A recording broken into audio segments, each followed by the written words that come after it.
Hi, welcome back to GP Reactions. I hope you're well. Hope you're having a great weekend. And as always, thank you for everybody who subscribed.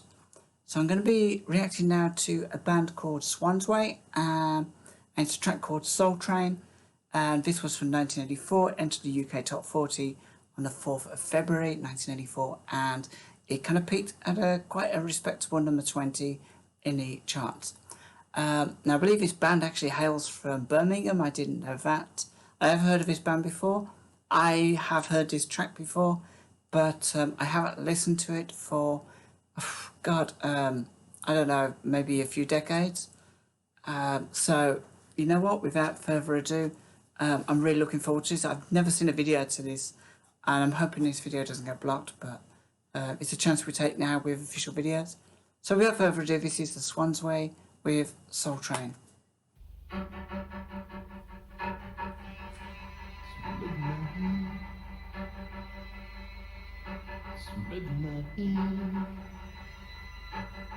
Soul train.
I just wanted to pause it there. I'm kind of loving the video so far. It feels very atmospheric, very arty, and I'm kind of really curious as to the backdrop of where this was filmed. I'm probably going to have to go back and kind of watch it in slow-mo, because if it's kind of filmed in Birmingham, then I kind of get very nostalgic about these old pieces of footage from, especially from music videos, because that acts as a soundtrack as well. I'm kind of really enjoying the singer. I do remember now that I think it was Maggie Demond, and I can't think of a bass player's name, but they kind of went on to form a band later on in the 80s called Scarlet Fantastic. I sort of recognise her from that. I don't know much else about the lead singer, what he went on to do. So if you guys know what he did do, then please join me in the comments after the song. And yeah, it's just a really good song. I kind of didn't really think, or I didn't remember that this song was as paced as it was, and I kind of really enjoying that. I seem to kind of remember it being a lot slower than this. I think that's just my memory playing tricks. I'm just knock that back a bit.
That was Swans Way with Soul Train. Man, that was a really, really good video. I really enjoyed that.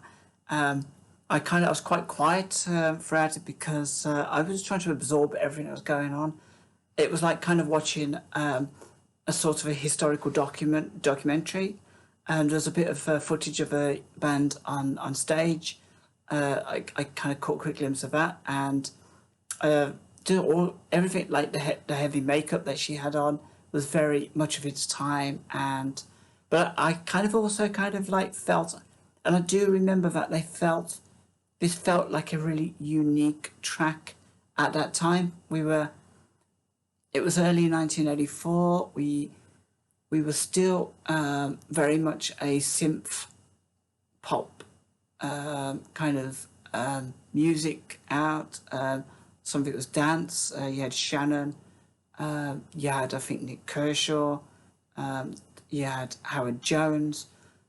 So there was this new kind of generation of synth pop, as well as some of the old guard of Spandau Ballet and Duran Duran. But this kind of felt like it was introducing this kind of jazz fusiony type of music into the whole kind of genre of pop music. And yeah, I mean, Sade, that kind of felt like a bit of like, I suppose, jazz. I feel like Sade was like a jazz singer. That's how I kind of felt about her performances. And that would be the only way I could describe her. I'm not sure whether she was soul. But yeah, I mean, so there was Swans Way, and I'm sure there was other bands as well that incorporated and adopted this kind of music as a way of moving forward. Maybe later in the 80s as well, that this became more incorporated into a lot of pop songs. I'm trying to think of one band that I always felt were quite jazzy pop. I'm not sure even if that's like a correct term, or I can't think of what this band's name is. It will probably come to me, and I might have to react to them because I haven't heard them since the 80s either. But yeah, I really, really enjoyed this. I loved the strings all the way through. That kind of feeling of dark and drama, and yeah, it's just a really, really great video and very, very atmospheric. His voice as well. I've never heard him since this track, but he has it kind of like haunting quality about his voice. You know what? Somebody please tell me if he's done if he's done vocals for anyone else, or he formed another band. I know the other two, their history, but I would love to kind of find out whether, I don't even know his name, whether this guy has gone on to anything else following Swans Way. Because I would certainly definitely react to that. I kind of found his voice very detached, very haunting. I don't think there was too much with going on the lyrics. It was about don't want to fight, rather walk in the rain. Don't want to fight, rather communicate. It kind of just feels like a relationship type thing where one person wants to argue, the other person kind of, they just want a quiet life and they'd rather just talk it out and be friends. And sometimes relationships like that, they can work. Sometimes they don't, because they're just too kind of incongruous. It's like square peg into a round hole. I try, but I'm tired. I try, I cry. It's midnight on the Soul Train. Yeah, there's not a lot really kind of to be teased out about that isn't already kind of there and kind of fairly obvious that it's a relationship issue. Now, I really enjoyed this video, and hope you guys enjoyed this video too. Join me in the comments below. Until next time, take care of yourselves.